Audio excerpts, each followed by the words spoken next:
নমস্কার বন্ধুরা। এবার থেকে ব্যাংকে লোন নেওয়ার সময় অবশ্যই সতর্ক থাকবেন। সমস্ত কন্ডিশন বা শর্তাবলী ভালো করে পড়বেন এবং সেই সঙ্গে লোন মেটানোর যে ধারাবাহিকতা অবশ্যই সঠিকভাবে মেনটেন করবেন। কারণ রিসেন্টলি দেশের সর্বোচ্চ ন্যায়ালয় অর্থাৎ সুপ্রিম কোর্ট একটি রায় দিয়েছে এবং সেখানে ব্যাংকগুলিকে সুদের হার নির্ধারণের ক্ষমতা দেওয়া হয়েছে এবং সর্বোচ্চ সেখানে 50% লোন নিতে পারবে গ্রাহকের লোন পেমেন্টের ইতিহাস বা হিস্ট্রির উপর। অর্থাৎ পরিষ্কার বলতে গেলে আপনি ব্যাংক থেকে বিভিন্ন ধরনের লোন নিতে পারেন, সেই রকমই একটি লোন, যে লোনটি আপনি নিলেন, তো সেই লোন থেকে যে আপনাকে রিপেমেন্ট করতে হবে সেই লোনের বেলা অর্থাৎ রিপেমেন্টের বেলা যদি আপনার সময়ের মধ্যে না আপনি পেমেন্ট করতে পারেন সেক্ষেত্রে কিন্তু আপনাকে সমস্যায় পড়তে হবে এবং এই সর্বোচ্চ সুদের হার পর্যন্ত যেতে হতে পারে। এবং এটা ব্যাংকের হাতে ক্ষমতা আছে, আপনার জন্য আলাদাভাবে এরকম সুদ নির্ধারণ করতে পারে।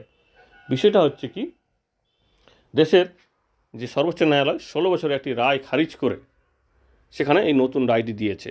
আপনারা জানেন আমাদের ভারতবর্ষ হোক বা অন্যান্য দেশে হোক লোন বিভিন্ন ধরনের হয়। তো আমাদের ভারতবর্ষের কথাই বলি, তো সেক্ষেত্রে আমরা home loan, personal loan, car loan, এইরকম বিভিন্ন ধরনের লোন নিয়ে থাকি। তো সেই রকমই একটি জনপ্রিয় লোন হচ্ছে ক্রেডিট কার্ড লোন।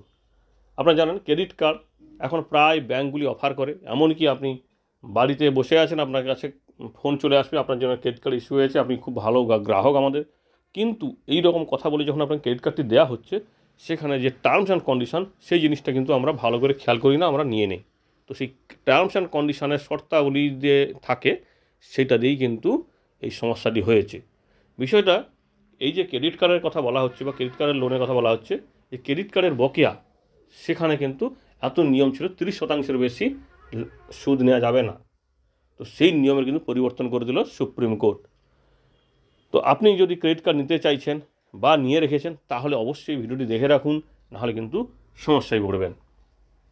ক্রেডিট কার্ডের বকেয়ার উপর 30% অর্থাৎ বকেয়া বলতে এখানটায় যদি ডিফল্টার হয়ে থাকেন, আপনি সময়ের মধ্যে রিপেমেন্ট করতে না পারেন, অর্থাৎ যেটা আমরা প্রথমেই বলেছিলাম আপনার পেমেন্টের হিস্ট্রির উপর, তো সেক্ষেত্রে রাষ্ট্রায়ত্ত বেসরকারি ব্যাঙ্কগুলি 30%-এর বেশি কিন্তু সুদ নিতে পারবে।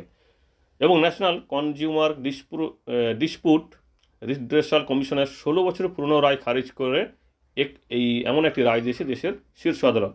সুপ্রিম কোর্ট স্পষ্ট জানিয়েছে এই ধরনের চার্জ নেওয়া মোটেই আনফেয়ার ট্রেড প্র্যাকটিস নয়, বরং তা রিজার্ভ ব্যাঙ্ক অফ ইন্ডিয়ার রেগুলেটরি ফ্রেমওয়ার্কের মধ্যে পড়ে। অর্থাৎ বলেছে এই রকম সর্বোচ্চ সুদ বা এত হাই সুদ নেওয়া কিন্তু কোনোভাবে আনফেয়ার নয়, অনৈতিক নয়, নিতেই পারে ব্যাঙ্কগুলি, তাতে কোনো অন্যায় দেখছে না সুপ্রিম কোর্ট।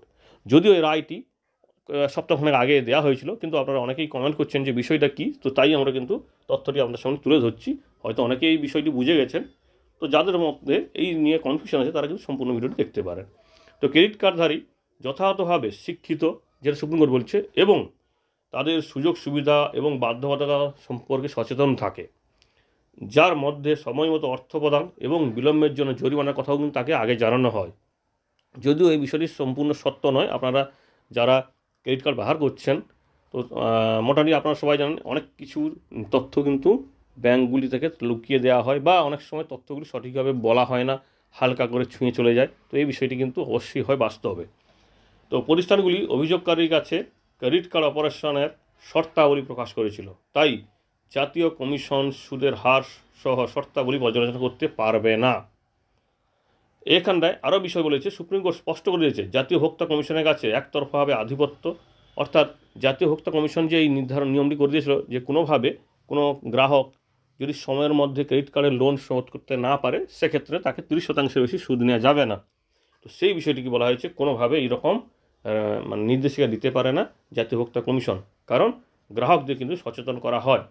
এই রকম একটি যে রাইট মানে এসছে, তো এর কারণটা কি? এর কারণ হচ্ছে 2008 সালে 7ই জুলাই একটি কেস করেছিল city bank, American express, HSBC এবং স্ট্যান্ডার্ড চার্টার্ড ব্যাংক।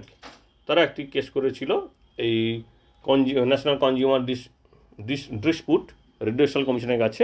তো সেখানেই কিন্তু বিষয়টি বলা হয়েছে এই যে 36% থেকে 49% সুদ নেওয়া অন্যায় তারা বলেছিল, কিন্তু সেটাকেই কিন্তু সুপ্রিম কোর্ট খারিজ করে দিল। তাহলে ক্রেডিট কার্ড ব্যবহারকারীদের উপর কী প্রভাব পড়বে? ওনাদের তাহলে সচেতন হতে হবে, সময়ের মধ্যে টাকা পেমেন্ট করতে হবে এবং সঠিক নিয়মে করতে হবে। আপনি চাইলে আপনার মতন করতে পারবেন না শোধ, আপনার যেমন নিয়ম আছে ব্যাংকে সেই রকম কিন্তু আপনাকে সময় মতো করতে হবে। অর্থাৎ এই রায়ের পরে ক্রেডিট কার্ডের ডিউ বা বকেয়া অ্যামাউন্টের উপর উচ্চ হারে কর চাপাতে পারবে, ইন্টারেস্ট চাপাতে পারবে দেশের বিভিন্ন আর্থিক প্রতিষ্ঠান। তাই ক্রেডিট কার্ডের মাধ্যমে কেনাকাটার সময় আপনাকে কিন্তু সঠিকভাবে পদ্ধতি মেনটেন করতে হবে এবং সময়টা কিন্তু অবশ্যই লক্ষ্য রাখতে হবে। ঠিক সময় না মেটালে কিন্তু এই অতিরিক্ত সুদ আপনাকে দিতে হতে পারে। তাই ধার করলেই হবে না, সময়ে ধার মেটাতে কিন্তু সতর্ক থাকতে হবে। সুপ্রিম কোর্টের এই নির্দেশের পরে ঋণ খিলাপি অর্থাৎ যে সমস্ত গ্রাহকরা ঋণ নিয়েছেন ক্রেডিট কার্ড ব্যবহার করে কিন্তু সময় শোধ করতে পারেননি, কারণ শখের জিনিস আমরা অনেক সময় কিনে ফেলি ক্রেডিট কার্ড ব্যবহার করে, টিভি হোক, ফ্রিজ হোক, গাড়ি হোক, যাই হোক নয় এইরকম কিছু কিনে ফেলি, তো সেক্ষেত্রে এই সমস্যা কিন্তু আপনি পড়তে পারেন। সেই সঙ্গে ক্রেডিট কার্ড নেওয়ার আগে শর্তাবলী অবশ্যই ব্যাংকের থেকে ভালো করে জেনে নেবেন। প্রয়োজন হলে ব্যাংকে যে টার্মস অ্যান্ড কন্ডিশন থাকে আগে নিয়ে আসবেন, বাড়িতে বসে দেখবেন, তারপরে কিন্তু ক্রেডিট কার্ড থেকে নেবেন। শুধু ক্রেডিট কার্ড কেন, এখানে যদি অন্যান্য লোনের কথাও বলা হয় সেক্ষেত্রে আমরা বলবো সমস্ত লোনের জন্য কিন্তু এই শর্তাবলী টার্মস অ্যান্ড কন্ডিশন খুবই ভয়ঙ্কর জিনিস। কারণ এই টার্মস অ্যান্ড কন্ডিশন এমন একটি বিষয় যেখানটায় আপনার জন্য ফাঁদ লুকানো আছে। সে পার্সোনাল লোন হোক, হোম লোন হোক বা কার লোন হোক, যাই হোক না কেন, এখানে টার্মস অ্যান্ড কন্ডিশন কী যে আপনার জন্য ফাঁদ পেতে রেখেছে, আপনি যদি না ভালো করে খেয়াল করেন সেক্ষেত্রে ভবিষ্যতে আপনি সমস্যায় পড়তে পারেন। কোনো কারণে কোনো রকম সমস্যা হলে তারা কিন্তু সুদ বাড়িয়ে দিতে পারে। এমন ধরুন এমন কিছু কিছু থাকে, অনেক ব্যাংকে থাকে লোন, পার্সোনাল লোন বা হোম লোনের ক্ষেত্রে আপনি যদি সময়ের মধ্যে ইএমআইগুলো দিতে না পারেন সেক্ষেত্রে সুদ কিন্তু তারা 2%, 3%, 5% বাড়িয়ে দেয়। তো এই বিষয়গুলো কিন্তু হচ্ছে। তো এখানটায় সুপ্রিম কোর্ট যেহেতু এই ক্রেডিট কার্ড লোনের ক্ষেত্রে এইরকম একটি সীমা তুলে দিল, তো ভবিষ্যতে হয়তো দেখাও যেতে পারে এই সমস্ত লোনের ক্ষেত্রেও এরকম হতে পারে। তাই অবশ্যই যে ধরনের লোন নেন না কেন